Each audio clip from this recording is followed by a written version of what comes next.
بسم اللہ الرحمن الرحیم۔ السلام علیکم، کیسے ہیں آپ سب؟ ہوپ فلی ٹھیک ٹھاک ہوں گے۔ Welcome to learn Quran at Islamic world. آج میں آپ کے ساتھ واقعہ جو شیئر کرنے جا رہی ہوں وہ بصرہ کے حاکم عیسیٰ زروان اور شیخ اسماعیل کے بارے میں ہے۔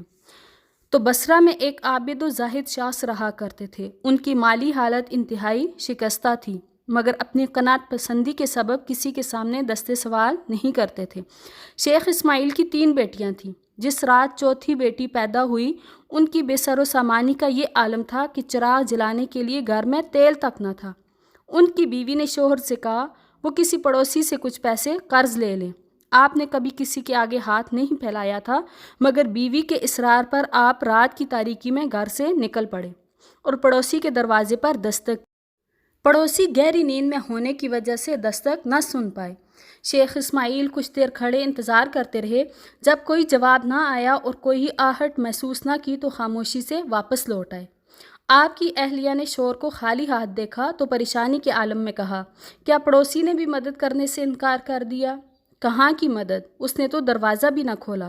شیخ اسماعیل افسردہ لہجے میں بولے۔ بڑی حیرت کی بات ہے، بیوی نے جواب دیا، جیسے انہیں یقین نہ آ رہا ہو اپنے شوہر کی بات پر۔ آپ کو حیرت کیوں ہوئی؟ شیخ اسماعیل نے فرمایا، جو لوگ ایک دروازے کو چھوڑ کر دوسرے دروازے پر دستک دیتے ہیں ان کا یہی حال ہوتا ہے۔ یہ کہہ کر آپ اپنے کمرے میں چلے گئے۔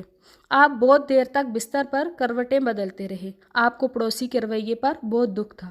جب آپ نیند میں چلے گئے تو آپ نے خواب میں حضور اکرم صلی اللہ علیہ وآلہ وسلم کو دیکھا، جو فرما رہے تھے، اسماعیل اپنی بے سر و سامانی کا غم نہ کر، تیری یہ بچی اپنے وقت کی بہت بڑی عارفہ ہوگی اور اس کی دعاؤں سے میری امت کے بہت سے لوگ بخشے جائیں گے۔ تجھ پر لازم ہے کہ حاکم بصرہ عیسیٰ زروان کے پاس جا اور اس سے کہہ دے کہ وہ مجھ پر ہر رات 100 بار اور شب جمعہ میں 400 مرتبہ درود بھیجتا ہے، مگر گزشتہ جمعے کی شب اس نے میری بارگاہ میں درود کا تحفہ نہیں بھیجا۔ اس لیے اسے چاہیے کہ کفارے کے طور پر میرے قاصد کو 400 دینار ادا کرے۔ جب شیخ اسماعیل کی آنکھ کھلی تو آپ سرور کائنات کے دیدار کی لذت سے سرشار تھے۔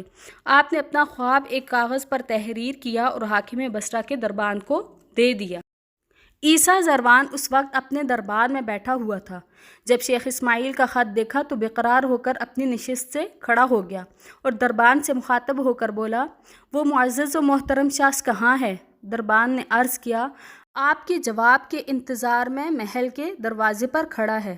حاکم بصرہ تیز قدموں کے ساتھ محل کے دروازے پر پہنچا اور شیخ اسماعیل کے ہاتھوں کو بوسہ دے کر کہنے لگا، آپ کے طفیل مجھے سرور دو عالم صلی اللہ علیہ وآلہ وسلم نے یاد فرمایا اور میری غلطی کی معافی کا سبب پیدا ہوا۔